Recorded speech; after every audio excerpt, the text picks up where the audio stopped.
दर्शक बंधु पुणी थे नुआ भिडियो आपको स्वागत जनाऊँगी। दर्शक बंधु पुणी थे आज भिडियो में आउ एक बड़ अपडेट टी नहीं आसी। तो अपडेट टी हूँ दर्शक बंधु ई चालान ओटीएस योजनार मोटर यानर 24 टी धारा लागू करा जायछि। जदि एई 24 टी नियम उल्लंघन करती जदि आपण माने मोटा अंकर जरिमाना देबाकू पड़िबो। देखंतु एक्स रे परिवहन विभाग तरफ पोस्ट करा जायछि। जदि आपण माने एई 24 टी नियम न मानती उल्लंघन करती तेबे आपण मानकू मोटा अंकर जरिमाना देबाकू पड़िबो। तेबे आपण माने को नियम रे आपण माने उल्लंघन कले केते टंका जरिमाना देबाकू पड़िबो कोन रहिछि अपडेट चलंतु पूरा डिटेल्स रे जानि नबा।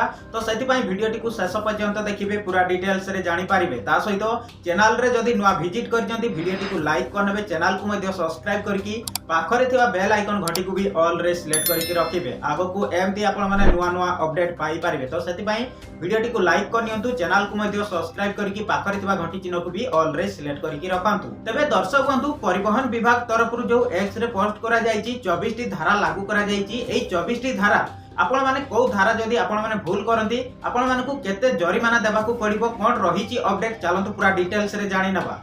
देखंतु दर्शक बंधु केउ नियम उल्लंघन कले केते जरिमाना देबे। अधिक बेगरे गाड़ी चलाइले 1000 टंका रु 4000 टंका जरिमाना देबाकू पड़िबो। बिना बीमारे जदि गाड़ी चलाइले 2000 रु 4000 बा जेल दंड हेबो। जदि आपण माने बिना हेलमेट रे गाड़ी चलाउचंती तेबे आपण मानकू 1000 टंका सहित आपणकर लाइसेंस को रुद्ध कर दिया जेबो बा आपणकर लाइसेंस टी को मध्ये सीज कर दिया जेबो। चालक नाबालक बा नाबालिका होइतिले 25000 टंका और 3 वर्ष पर्यंत जेल दंड हेबो। ट्रैफिक पुलिस निर्देश न मानिले आपण माने 2000 टंका फाइन देबाकू पड़िबो। बिना लाइसेंस रे गाड़ी चलाइले 5000 टंका फाइन देबे। सेति पई बिना लाइसेंस रे गाड़ी चलांतु नाही। लाइसेंस परीक्षा रे विफल होई मध्ये गाड़ी चलाइले 10000 टंका जरिमाना देबे। विपदपूर्ण गाड़ी चलाना 5000 मद पी गाड़ी चलाइले देखंतु 10000 टंका फाइन देबे। सेही भली आपनकर 4 चकिया जान बा ताठारु बड़ गाड़ी जदि ओवरलोड नेउचंती 20000 टंका फाइन देबे। जदि सीट बेल्ट न पिंधी की आपण माने गाड़ी चलाउचंती तेबे 1000 टंका जरिमाना देबे। सेतिपई एई 24 टी नियम मानिबा निहाती आवश्यक जदि आपण माने जान वाहन रे यातायात करूचंती बा जान वाहन चलाउचंती। दर्शक बंधु आपण माने जानि पारिले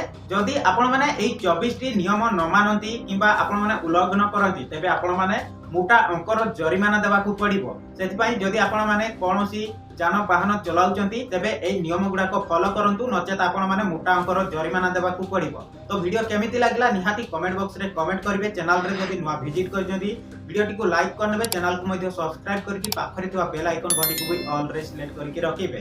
काहेकि ना आगो को एमती आपण मानक पई नुआ नुआ अपडेट नै कि आसीबी तो आपण माने सर्वप्रथमे पाई पारिबे। तो सेति पई वीडियो टी को लाइक करनियंतु, चैनल को मध्ये सब्सक्राइब करके रखंतु।